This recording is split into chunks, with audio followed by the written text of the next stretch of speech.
Hi everyone. So today we're going to speak about marriage, and I think this is very important to speak about the importance of loyalty in a marriage and how this overcomes, this supersedes love.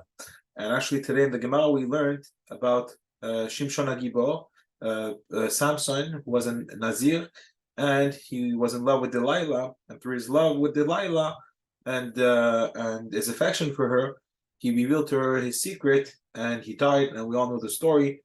So here a little question about Rabbi Avigdor asks, how should one react if they find that they don't love their partner anymore like they did in the beginning? So someone asked him, and this is what he answered.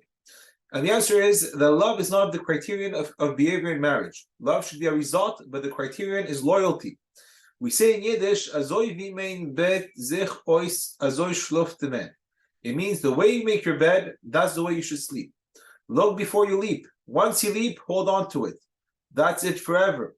Because if you're going to regret and maybe there's somebody better yet, then you'll never remain married. Every day you'll change. So what we learned from there is that, whatever you took, this is what you go and you work with it.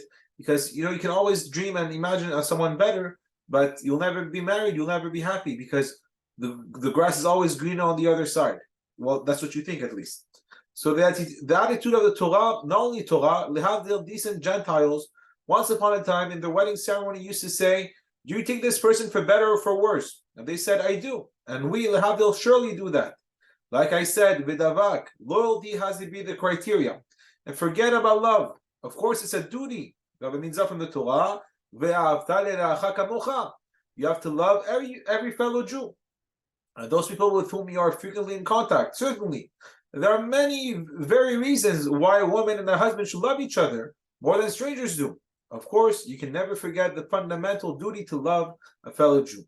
You must love a fellow Jew. We just don't have time to think about everybody, to bestow love on every Jew. We don't have a big enough hearts for that. You need to be Avraham Avinu or a big chassid, but for one's own spouse, it's not that difficult. From time to time, it's possible to generate some love. But no matter what, even if romance long ago flew out of the window, and it does fly out immediately, of course, because it's a false concept. Nevertheless, loyalty takes its place through thick and thin.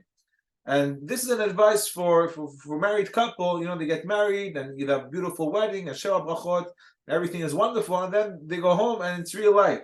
So real life is not always going to be rosy. There's going to be ups and downs, and you have to be capable to understand this and work it out with your partner. Here I see in the street a fat husband waddling down the street and a fat wife next to him. They're middle-aged, nothing romantic, but they are loyal to each other. They're married and they're going to stay together. They'll be buried side by side. So nothing lovable anymore. I look at them, I couldn't imagine any romance between them. It's long past that age, and still, they are intensely loyal to each other. If would have a nervous breakdown, she would nurse him. She wouldn't send him away to the insane asylum. If she'd be old and decrepit, he'd push her in a wheelchair.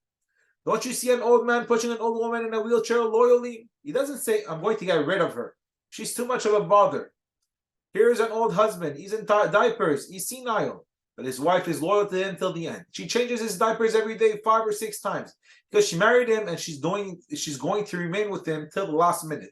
And she's going to the next world and be side by side with him in Olam Haba and the world to come.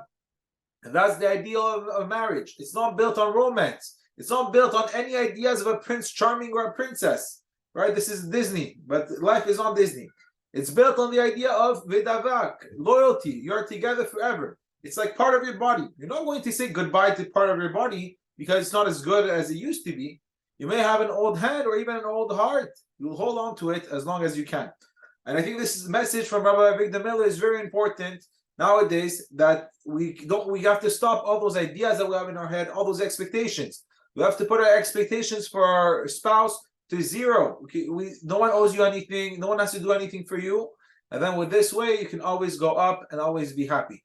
And again, what is the most important in the marriage is loyalty. No matter what, you stick with your partner and you stay with them, and you're always by their side, and you stand up for them. And if you have people going against your spouse, you protest against them, and you always make sure that you're there for your spouse. And this is how you get families to grow old together, husbands and wives to grow old together and take care of each other. And the other day I went to the hospital, and there was this woman. She said she was married 66 years with her husband, and now she's there every day, and hopefully should have a refuah shalema. And so imagine she's there every day. She took care of him. She's by his side. So this is exactly how a Jewish couple should be, always together through thick and thin. And if we remove from our heads that it's only this romance and this love at first sight, this idea that this is the most important in the marriage, then we'll be able to have a successful marriage and be married forever. Thank you for listening, and have a wonderful day.